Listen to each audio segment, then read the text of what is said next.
Dalam nama Bapa dan Putra dan Roh Kudus. Amin. Shalom Aleichem saudara-saudariku, selamat datang kembali di Quiet Time with Rumah Doa Elia Bali untuk edisi hari Kamis tanggal 15 Mei tahun 2025. Tema renungan kita hari ini adalah kesetiaan di tengah kerapuhan manusia.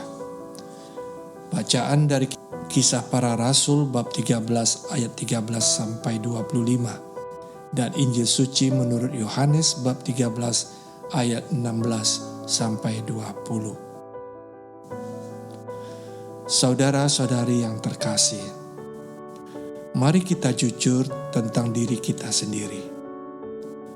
Pernahkah Anda dan saya merasa sulit untuk tetap setia? Setia pada janji, setia pada panggilan, setia pada relasi, atau bahkan setia kepada Tuhan sendiri. Kalau kita mau jujur, ketidaksetiaan adalah salah satu kelemahan terbesar kita manusia. Kita manusia adalah makhluk bebas, tetapi juga sangat rapuh dan lemah.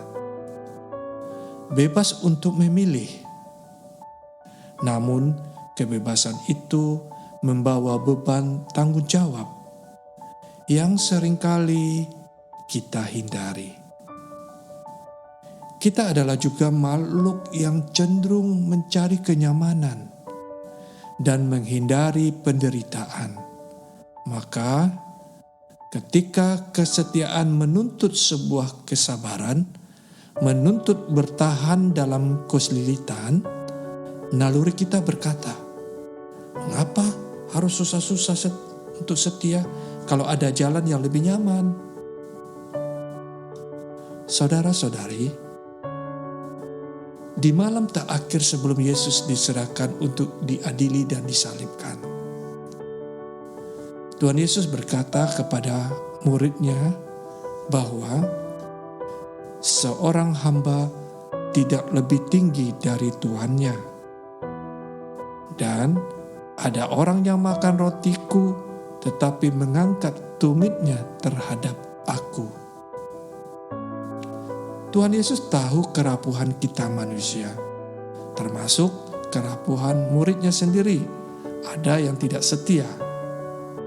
Namun saudara-saudari, Tuhan tidak marah. Tuhan memperingatkan dengan kasih dengan berkata, barang siapa menerima orang yang kuutus, ia menerima aku. Tuhan Yesus mengingatkan bahwa kita semua diutus. Tugas kita adalah bukan mencari kenyamanan hidup, tetapi untuk mencari kesetiaan. Saudara-saudari, dalam pelayanan Rasul Paulus di kota Antiokhia, Paulus mengisahkan perjalanan panjang bangsa Israel yang berulang kali tidak setia kepada Allah. Namun, di balik semua ketidaksetiaan itu, Allah tetap setia pada janjinya. Paulus sendiri pernah lari dari kebenaran, tetapi setelah berjumpa dengan Kristus yang bangkit, hidupnya berubah. Ia belajar kesetiaan bukan soal kuat-kuatan tekad dan ego, tetapi soal menyerahkan diri kepada Allah yang setia. Saudara-saudari, menjadi perenungan buat kita adalah mengapa kita sering gagal untuk setia. Pertama, karena kita memandang relasi hanya sebagai hubungan aku dan itu, bukan hubungan aku dan engkau.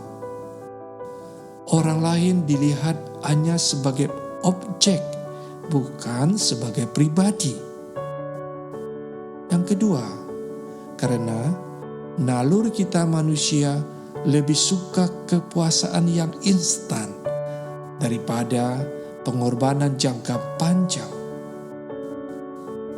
Dan yang ketiga, karena selalu ada konflik dalam batin kita antara dorongan naluri dan pengendalian diri. Inilah wajah rapuh kita manusia saat ini. Lalu, apa yang bisa menolong kita untuk tetap setia? Saudara, pemazmur berkata, "Aku hendak menyanyikan kasih setia Tuhan selama-lamanya." Mazmur 89 ayat 2. Bukan karena kita kuat, saudara-saudari, tapi karena kita mau dan ingin terus-menerus mengingat, mensyukuri kesetiaan Tuhan dalam hidup kita. Semakin sering kita merenungkan kesetiaannya, semakin hati kita dikuatkan untuk setia. Saya ingin bertanya kepada Anda dan juga pada diri saya sendiri hari ini. Dalam hal apa saya sedang atau sering tergoda untuk tidak setia? Apakah saya memandang Tuhan dan sesama sebagai sosok pribadi atau hanya sebagai alat?